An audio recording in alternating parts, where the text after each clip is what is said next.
விஜய் டிவில சக்சஸ்ஃபுல்லா போயிட்டு இருக்க சீரியல்ல ஒண்ணுதான் நீ நான் காதல் சீரியல். இந்த சீரியல்ல ஹீரோவா நடிச்சிட்டு இருக்க நடிகர் பிரேம் ரீசெண்டா சாய் காயத்ரி அவர்கள் விலகுனத பத்தி ரொம்பவே இமோஷனலா ஒரு சில விஷயங்களை பேசியிருக்காரு. அதுல அவரை என்னெல்லாம் சொல்லியிருக்காரு அப்படிங்கறத பத்தி தான் இப்ப இந்த வீடியோல நம்ம தெளிவா பார்க்க போறோம். அதுக்கு முன்ன நீங்க இன்னும் நம்ம சேனலை சப்ஸ்கிரைப் பண்ணாம இருந்தா மறக்காம சப்ஸ்கிரைப் பண்ணிக்கோங்க. கூடவே பக்கத்துல இருக்க பெல் ஐகானையும் கிளிக் பண்ணிக்கோங்க. விஜய் டிவில பிரைம் டைம்ல இப்போ விறுவிறுப்பா போயிட்டு இருக்க சீரியல்ல ஒண்ணுதான் நீ நான் காதல் சீரியல். இந்த சீரியல் அக்கா தங்கச்சி அண்ணன் தம்பி பாசத்தை மையமா வச்சு ஒரு புதுவிதமான கதையை எடுத்துட்டு வந்துட்டு இருக்காங்க. இந்த நிலையில இப்போ அனு கேரக்டர்ல ஆக்ட் பண்ற நடிகை சாய் காயத்ரி அவர்கள் சீரியலை விட்டு விலகிட்டாங்க. நடிகை சாய் காயத்ரி அவர்கள் விலகுனதை பத்தி அந்த சீரியல் நடிகர்கள் நிறைய பேர் ஒரு சில விஷயங்களை ஃபேன்ஸ் கிட்ட சொல்லிட்டு வராங்க.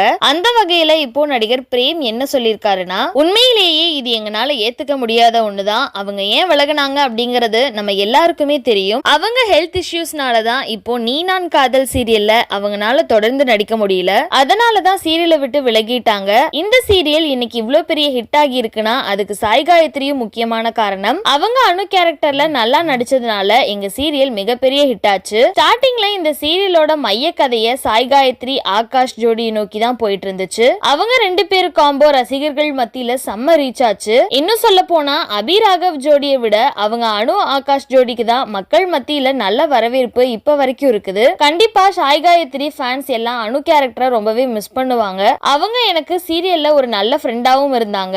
எனக்கு அவங்க கூட நடிக்க ரொம்பவே கம்ஃபர்டபுளா இருந்துச்சு. ஆனா அதே இந்த நேரத்துல அவங்க இந்த சீரியலை விட்டு போறது உண்மையிலேயே எங்களால அக்செப்ட் பண்ணவே முடியல.